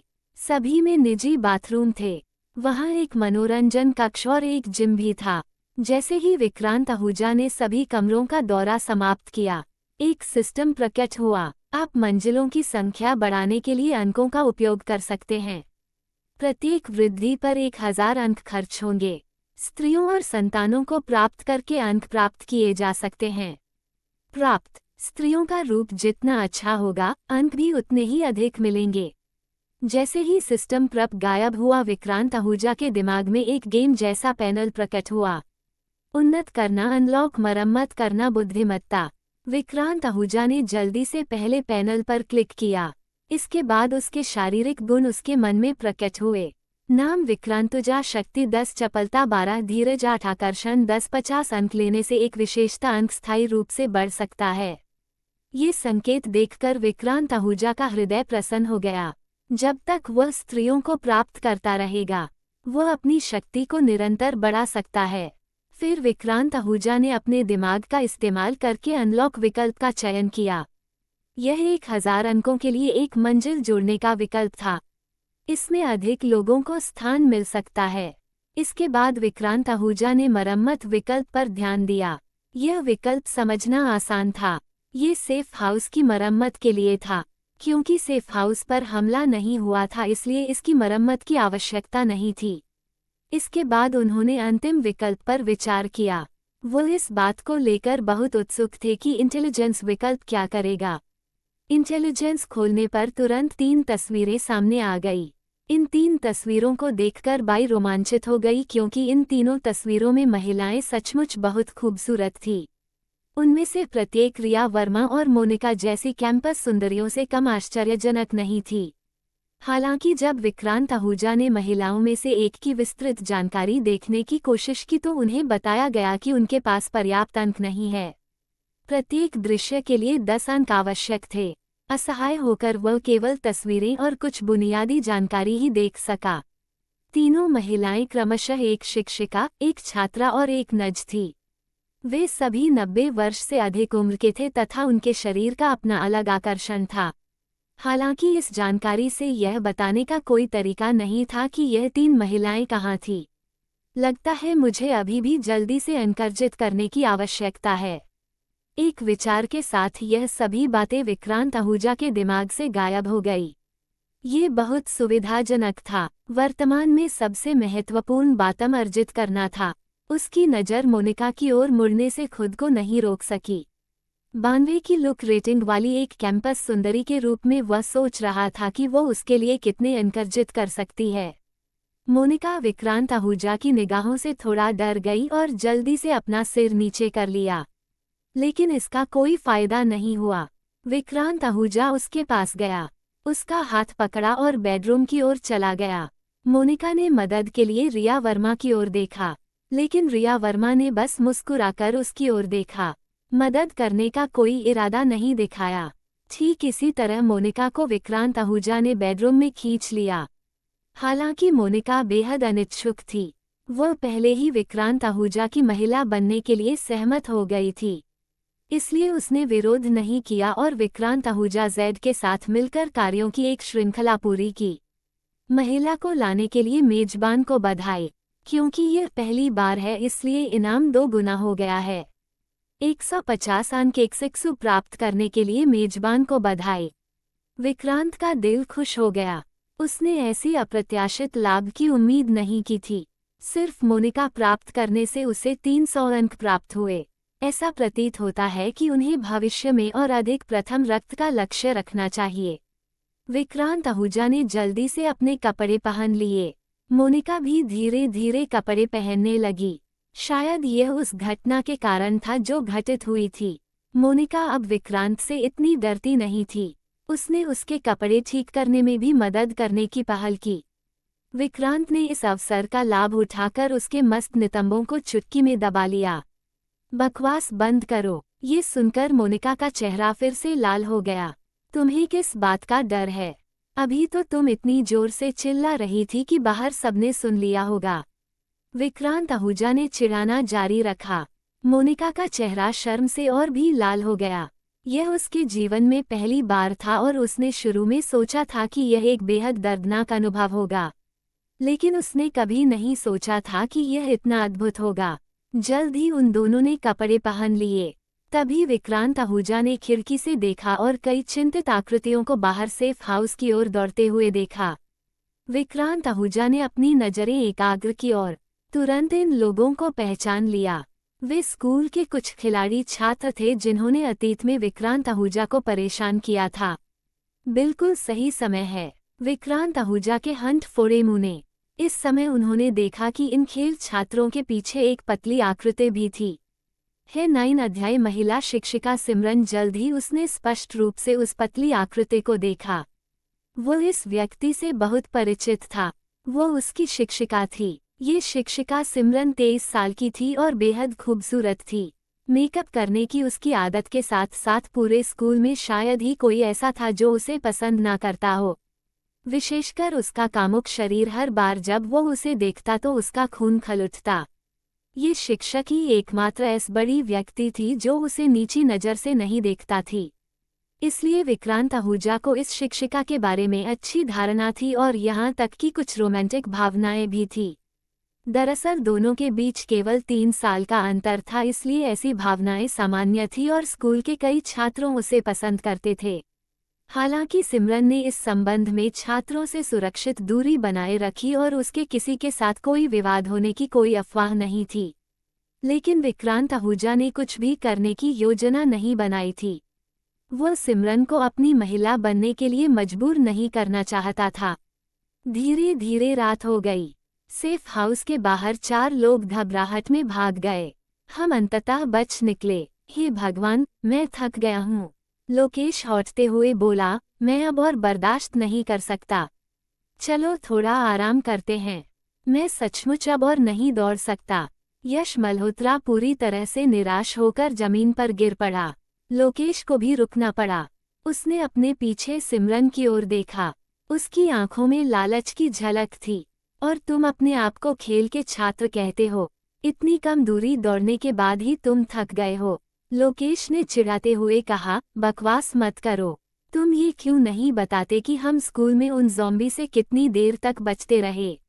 लोकेश थोड़ा नाराज हुआ। बिल्कुल, अगर हम तेज नहीं दौड़ते तो आज हम बाहर नहीं निकल पाते, यश मल्होत्रा ने दोहराया। ठीक है, मैं तो तुम लोगों के साथ मजाक कर रहा था, लोकेश मुस्कुराया। पीछे मुड़कर देखा और फिर उन दोनों से बोला, क्या तुम लोग कुछ मजाक करना चाहते हो?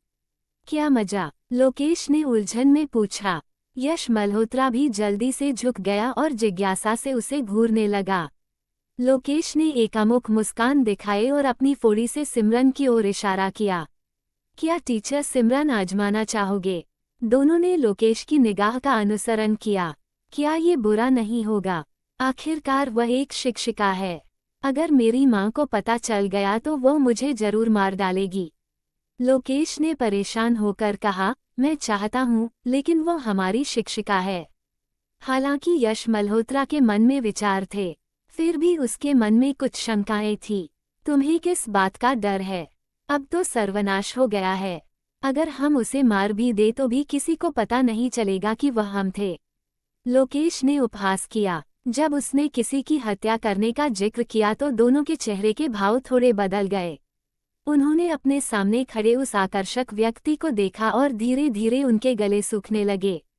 उनके हृदय में निरंतर एक ज्वाला उठती रहती थी। ठीक है, तो फिर हम वहां जाएंगे।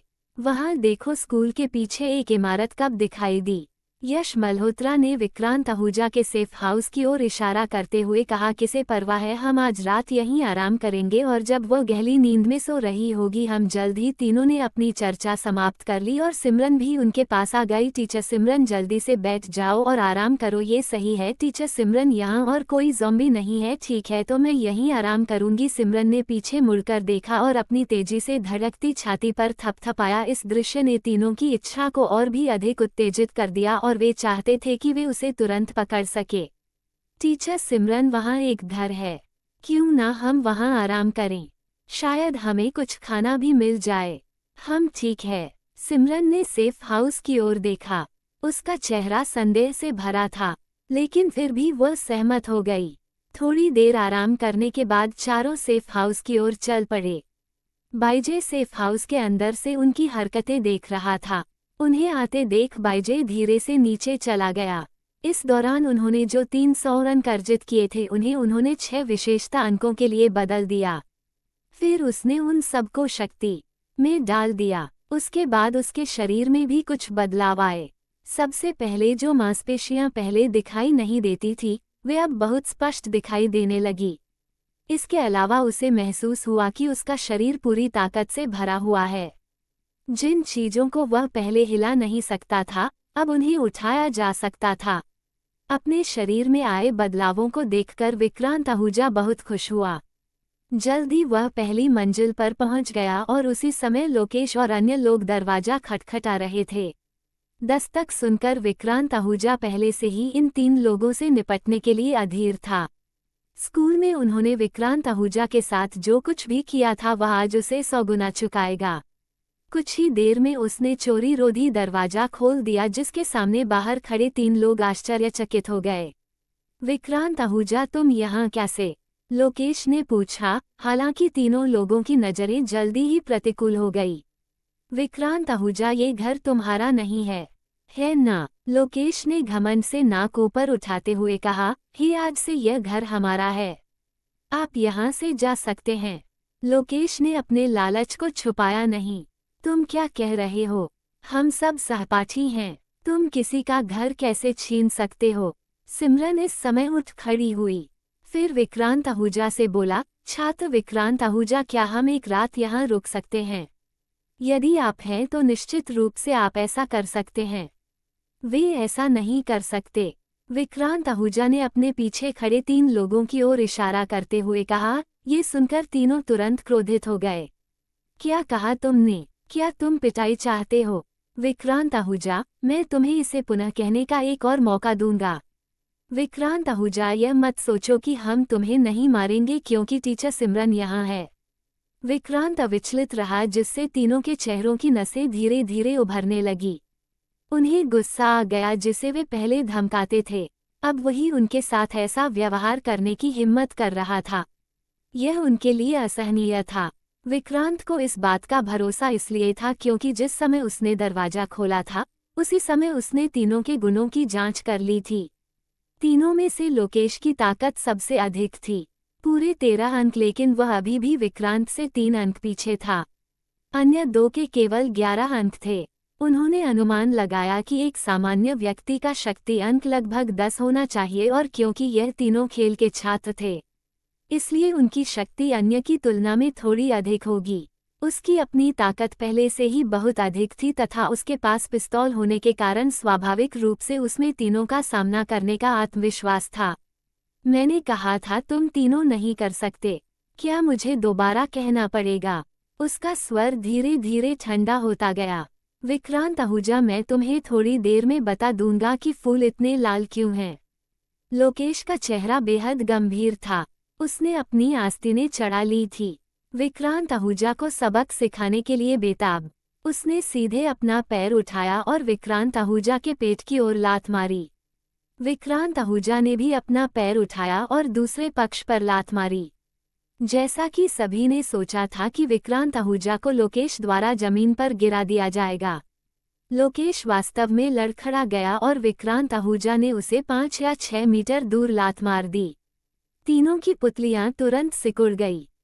10 अध्याय। शिक्षक सिमरन, बस मेरी बात मानो। उन्होंने जल्दी से लोकेश को देखा। इस समय लोकेश जमीन पर बेसुध पड़ा था। काफी देर बाद आखिरकार वह दर्द से कई बार करा उठा। छात्र लोकेश, आप कैसे हैं? सिमरन जल्दी से उसे देखने के लिए दौड़ा। इस समय लोकेश का चेहरा पूरी तरह से रंगीन था, मानो उसे किसी हिंसक प्रभाव का सामना करना पड़ा हो। विक्रांत आहूजा ने उस वार में अपनी पूरी ताकत लगा दी थी। वह सिर्फ ये परखना चाहता था कि वो वास्तव में कितना मजबूत है। ये परिणाम देखकर उसे बहुत संतोष हुआ। अगर उसमें थोड़ी और ताकत होती तो वह किसी को लात मारकर बेहोश कर सकता था। लोकेश की भयानक स्थिति देखकर लोकेश और यश मल्होत्रा क्रूर भावों के साथ विक्रांत आहूजा की ओर दौड़े। विक्रांत आहूजा ने दोनों को सावधानी से देखा, हालांकि अब उसकी ताकत उनसे ज्यादा थी, फिर भी 2 मुट्ठियां 4 हाथों के आगे कुछ नहीं थी। उसे कम समय में कोई घातक वार करने का मौका नहीं मिल रहा था और वह पिस्तौल का उपयोग नहीं करना चाहता था। गोलियों की आवाज से लाशें आकर्षित होती और फिर उसका सेफ हाउस उनसे गिर जाता। जल्द ही विक्रांत को आखिरकार एक मौका मिल ही गया। जब लोकेश ने अपनी कमजोरी जाहिर की तो उसने उसकी पिंडली पर पैर रख दिया। लोकेश चिल्लाया, सीधे एक घुटने पर गिर गया। उसका घुटना कई सेंटीमीटर कीचड़ में धंस गया। केवल एक प्रतिद्वंदी बचा होने के कारण चीजें बहुत सरल हो गई। विक्रांत आहूजा ने सीधे यश मल्होत्रा के पेट में लात मारी, जिससे वह 5-6 मीटर दूर जा गिरा। वह दर्द से तड़पता हुआ जमीन पर गिर पड़ा। कुछ ही देर में तीनों को विक्रांत आहूजा ने नीचे गिरा दिया। तीनों की दयनीय हालत देखकर विक्रांत आहूजा को लगा कि यह काफी नहीं है। इतने सालों में उसने जो अपमान सहा था वह इससे कहीं ज्यादा था। 3 साल पहले इन 3 लोगों ने एक किशोरी के साथ छेड़छाड़ की थी और डर के मारे लड़की गलती से अधूरी इमारत से गिर गई। अंततः पुल खुलने के डर से उन तीनों ने शव को दफना दिया और छोटी लड़की के चेहरे को विकृत करने के लिए फावड़े का भी इस्तेमाल किया। विक्रांत आहूजा ने ये सब देखा था, इसलिए वे पिछले 3 वर्षों से उसे लगातार धमका रहे थे और डरा रहे थे। यहाँ तक कि हिंसा का भी सहारा ले रहे थे। विक्रांत आहूजा धीरे धीरे निकटतम लोकेश की ओर चला गया, एक हाथ से उसके बाल पकड़ते हुए। उसके सिर में तीव्र दर्द के कारण वह पीड़ा से चीखने लगा। विक्रांत आहूजा, मैं आपसे विनती करता हूँ, कृपया मुझे जाने दीजिए, उसने बड़ी मुश्किल से दया की भीख मांगते हुए कहा। जाने दो? क्या तुम्हें ये बात जानी पहचानी नहीं लगती? जब मैंने तुमसे जाने की भीख मांगी थी तब क्या तुमने कभी सोचा था कि ये दिन भी आएगा? उसकी आवाज बेहद ठंडी थी, मानो कोई नर्क से आया दूत हो। लोकेश भयभीत था, उसने विक्रांत आहूजा को इस तरह कभी नहीं देखा था। उन्होंने महसूस किया कि वर्तमान बाइजे मृत्यु से भी अधिक भयानक है। लोकेश और यश मल्होत्रा की हालत इस समय भी अच्छी नहीं थी। उनके पेट में तेज दर्द के कारण उनके लिए खड़े होना भी नामुमकिन था। भागने की तो बात ही छोड़िए। मैं सचमुच जानता हूँ कि मैं गलत था, कृपया मुझे माफ कर दो, लोकेश घुट-घुट कर बोला। तो फिर नरक में जाकर पश्चाताप करो। ये कहते हुए विक्रांत आहूजा उसे लात मारने के लिए तैयार हो गया। रुको सिमरन, गंभीर स्थिति को देखते हुए खतरे के बावजूद धोड़ी तुम उसे नहीं मार सकते। तुम एक अपराध कर रहे हो। विक्रांत आहूजा रुक गया और सिमरन को असमंजस से देखने लगा। मैं अपराध कर रहा हूँ? तो क्या तुमने देखा कि उन तीनों ने एक बार एक लड़की को मारने के लिए और भी क्रूर तरीके अपनाए थे? तुम बकवास कर रहे हो। तीनों के चेहरे पर पूरी तरह से घबराहट थी। सिमरन स्पष्ट रूप से विक्रांत आहूजा के शब्दों पर विश्वास नहीं किया। उसने न्यायपूर्वक कहा, विक्रांत आहूजा, मैं तुम्हें एक शिक्षक के नाम पर आदेश देती हूँ कि उन्हें जाने दो। क्या आप सचमुच उनकी रक्षा करेंगे? सिमरन ने दृढ़ता से सिर हिलाया। विक्रांत आहूजा ने उपहास किया। सिमरन के लिए उसकी सारी अच्छी भावनाएं खत्म हो गई। ये तीनों तो बिल्कुल भी ईमानदार नहीं होंगे। वह चाहता था कि सिमरन को पता चले कि वह गलत थी। यहाँ से चले जाओ। यह एक वाक्य छोड़कर विक्रांत आहूजा सेफ हाउस में वापस आ गया और सुरक्षा द्वार बंद कर दिया। तीनों को राहत तो मिली, लेकिन वे अभी भी खड़े नहीं हो पा रहे थे। सिमरन की मदद से तीनों धीरे धीरे अपने पैरों पर खड़े हो गए। बहुत देर हो चुकी थी और तीनों घायल हो गए थे, इसलिए सिमरन के पास उन्हें सेफ हाउस से कुछ ही दूरी पर स्थित एक परित्यक्त घर में आराम करने के लिए ले जाने के अलावा कोई विकल्प नहीं था। दिन भर की कड़ी मेहनत और कई दिनों तक बिना भोजन के रहने के बाद अब उनके पेट में गड़गड़ाहट होने लगी थी और संयोगवश भोजन की सुगंध सेफ हाउस के अंदर से आ रही थी, जिससे चारों के लिए इसे सहन करना और भी कठिन हो गया। इस प्रकार उन्होंने रात का पहला भाग कष्टपूर्वक सहन किया। भोर तक तीनों के शरीर का दर्द काफी कम हो गया था। इस समय वे एक दूसरे को देखने लगे। नींद में डूबी सिमरन को देखकर तीनों पुरुषों के शरीर में वासना फिर से भड़क उठी। जल्द ही लोकेश ने अपनी चाल चल दी। वह चुपचाप सिमरन के पास पहुंचा, धीरे से सिमरन का शीर्ष उठाया। तीनों व्यक्तियों की आंखों के सामने एकदम से शुद्ध सफेद रंग का एक धब्बा उभर आया। ये दृश्य देखकर तीनों और भी अधिक कामातुर हो गए और उनके शरीर की कुछ विशेषताओं ने प्रतिक्रिया व्यक्त की। शायद उसे अपनी छाती पर ठंडी हवा का एहसास हो रहा होगा। सिमरन जाग गई। उसने अपनी आंखें थोड़ी सी खोली और देखा कि 3 आदमियों की लालची निगाहें उसके शरीर को बार बार घूर रही थी। तुम क्या कर रहे हो? उसकी तंद्रा तुरंत गायब हो गई और उसकी जगह एक ठंडक ने ले ली जो उसके पूरे शरीर में फैल गई। टीचर सिमरन, मैं सचमुच तुम्हें अपने वश में करना चाहता हूँ। तुम्हारे शरीर से बहुत अच्छी खुशबू आती होगी, लोकेश ने विक्षिप्त भाव दिखाया। ये टीचर सिमरन, बस आज्ञाकारी होकर हमारी बात मान लो, हम तुम्हें आराम से रखेंगे। लोकेश ने भी एक अश्लील भाव दिखाया। टीचर सिमरन, हम तीनों तुम्हें अवश्य संतुष्ट करेंगे, इसलिए विरोध मत करो। इस समय तीनों ने पहले ही पोजीशन ले ली थी और सिमरन के लिए किसी भी संभावित भागने के रास्ते को पूरी तरह से अवरुद्ध कर दिया था। तुम क्या करोगे और पास मत आना। सिमरन इस पल सचमुच डर गई थी। उसे समझ नहीं आ रहा था कि यह 3 छात्र जो आमतौर पर इतने अच्छे व्यवहार वाले लगते थे ऐसे क्यों हो गए थे। टीचर सिमरन, अगर तुम हमारा साथ नहीं दोगी तो बाद में बहुत तकलीफ होगी। लोकेश ने हाथ बढ़ाकर सिमरन के कपड़े पकड़ लिए। जोर से खींचने पर उसका पूरा टॉप फट गया। सिमरन के शरीर के ऊपरी भाग पर केवल एक अंगिया रह गई थी। उसके गोरे कंधे तीनों पुरुषों के सामने खुले हुए थे। इस समय सिमरन को अंततः समझ आ गया कि वे तीनों क्या करना चाहते थे। नहीं, मैं तुम्हारी शिक्षिका हूँ, तुम ऐसा नहीं कर सकते।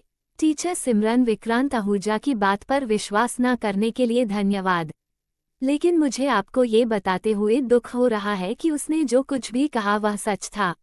लोकेश ने धीमे और डरावने स्वर में कहा। इस क्षण सिमरन का दिमाग एक धमाके एक के साथ खाली हो गया। उसने विक्रांत आहूजा के साथ अन्याय किया था। धीरे धीरे आते हुए 3 आदमियों को देखकर सिमरन को बहुत दुख हुआ। उसने मामले की गहराई से जांच क्यों नहीं की? उसने विक्रांत आहूजा की बात क्यों नहीं मानी? लोकेश ने फिर से कार्रवाई की और सिमरन की स्कर्ट फट गई। सुंदर पैरों की एक जोड़ी उजागर हो गई। तीनों पुरुषों की आंखें और भी लालची हो गई। सिमरन आंसू बहाए, उसे इसका पछतावा